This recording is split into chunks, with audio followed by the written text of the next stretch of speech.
All right, guys, it's me again. It's 9 a.m. Get up, get up, get up. And this is your girl, Knowledge by Nikki with 1K and Nikki Smith. And I am your beauty, business, development, restructuring coach extraordinaire. And I am here to finish up what we've been talking about all week, guys, with being on virtual overload. I get it. I get it. I love virtual everything, and I'm on overload, guys. I have to take a break from it. I'm actually signed up. I have coaches, and I'm signed up to a lot of different programs where they got this like unlimited amount of videos that you can watch and learn, and oh my God, and I literally have to like put it in my calendar, like, okay, let me take days, and I'm gonna watch all these videos, and it's a lot, guys. And here we are today. Who knew that we be in a place we don't have a choice? The only way we can learn, guys. So it really has changed all of our lives in ways that none of us could have ever imagined. But for those of you all that are teaching online programs, virtual programs, you're using this medium as a way to make a living and as a way to connect with people, there is a way to do it. There is a right way and a wrong way. And if you find yourself not being able to either build your memberships or not being able to get return members, then it could be because the way you're structuring your trainings is not appealing to all types of learners. So I've been talking about that all week, the whole left brain, right brain thing, which is very important.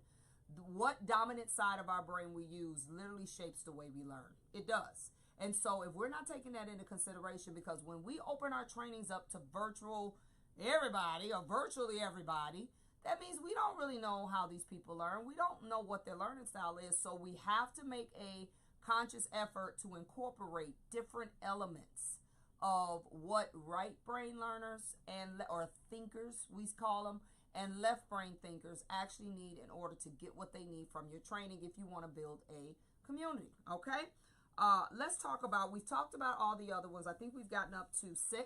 So for those of you all that haven't seen the rest, you're going to have to go back. You can go on Knowledge by Nikki with 1K to either Facebook or Vimeo, and you can watch them all back to back to back. And I got them numbered 1, 2, 3, 4, and 5. This is the conclusion. And at the end of this, guys, if you tap below, there are going to be some links and some things you can actually sign up for that will really help you. If you want me to help you set up your trainings, be able to know what to do, then there'll be some opportunities for you to do that. So let's talk about number 7, guys. We actually got all the way up to 6.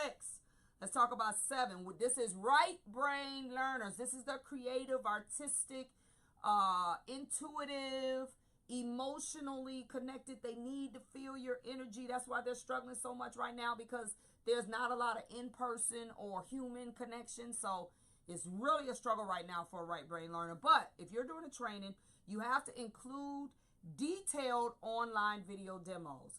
Right brain learners love demos. They love them.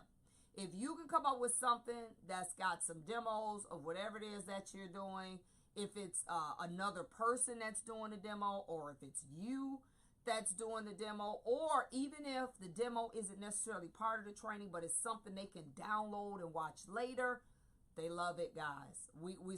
So basically, you got to do a little research. You can't just throw this out there. You got to kind of put it together a little bit, get some people to help you, whatever you need. But right brain thinkers love online demos. They love how-tos, okay? Use mood invoking, this is number 8.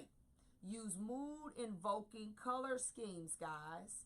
That means you need to learn about colors. You need to learn what red means, learn what blue means, learn what yellow means. Yellow means caution. It's the reason why they do yellow tape. That means don't come over here. Red is energy. That's why Coca-Cola is red. Blue, I think, I forgot what blue means. I know purple means royalty, black means luxury, white means honesty. There's all these different things that colors mean. So when you think about mood-provoking colors or color schemes, it needs to be in line with whatever you're teaching.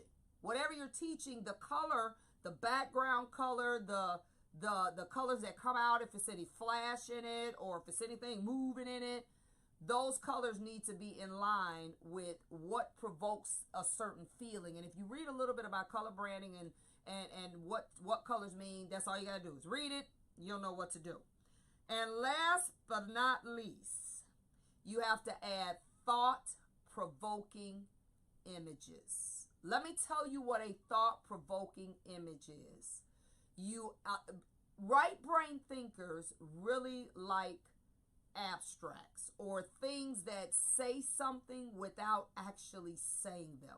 So it could be statues, it could be something like you put up a picture and it has all of these different things in it that, you know, everybody kind of sees differently, and you ask questions like, when you all look at this picture, what do you see? Some people will see a face, others will see this, others, and all of this should mean something, though, not just stuff just to be doing it. It all needs to be thought-provoking. It all needs to leave them with something. If this is something that I actually got too, that I printed off. Right brain online learners are guided by their emotions. Period.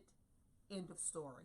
If you want to get a right brain learner to buy into what you're saying, you have to appeal to their emotional side. You have to, if you don't know how to do that, then you need to learn how to do that. There are many ways. You take a virtual training on how to include emotional components to your training. Movies, the cinema industry are, I think, the geniuses of this. They can literally, first of all, when you go into a movie theater, which we haven't went in a while, but if you go in a movie theater, it's dark, right? It's dark, so automatically your focus is only where the light is. Then they have these movies that they know how to start you here, put a little bit of this, a little bit of that, to the point where they got you all of us totally sucked into the movie. Emotionally, we don't even hear or see anything around us. We're in there crying. We're in there mad at people on the screen. You got people, some movies that literally provoke you. People screaming at the screen. If it's somebody trying to get away, we like, run! I mean, that's what you got to do. You have to learn. There are ways to learn how to do this, guys. But if you want to get a right brain person, it has to be emotionally stimulating for them.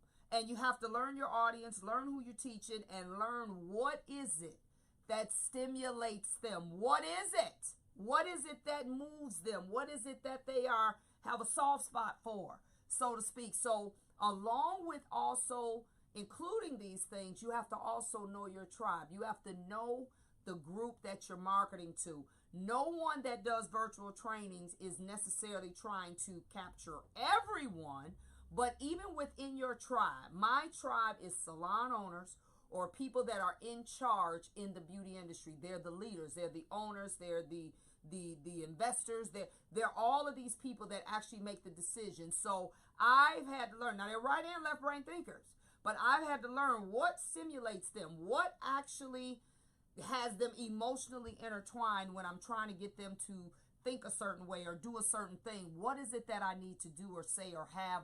And I've learned that about my tribe, what that thing looks like. So this is something you have to learn your tribe. You also have to learn what to do in order to incorporate right brain and left brain thinking. Okay? So I don't want you to be on virtual overload too much longer. We got to just get with it. We got to figure out what to do. But for those of us that this has become what we do, I'm a professional speaker, so virtual training has become what I do. It's my professional speaking, but done through a screen now. So I need all of us that do this or want to get into this. I will be teaching another how to do virtual trainings on a dime, but I'm going to increase it. I'm going to add a component of from A to Z, meaning if you want to spend a couple dollars, then we're going to do it like this. But I'm going to be adding the component of how to do these virtual trainings by adding and where to get some of these charts, these infographics, this music, this, that, and the other. And if you all are interested in this, then all you got to do is go to the bottom, hit the link.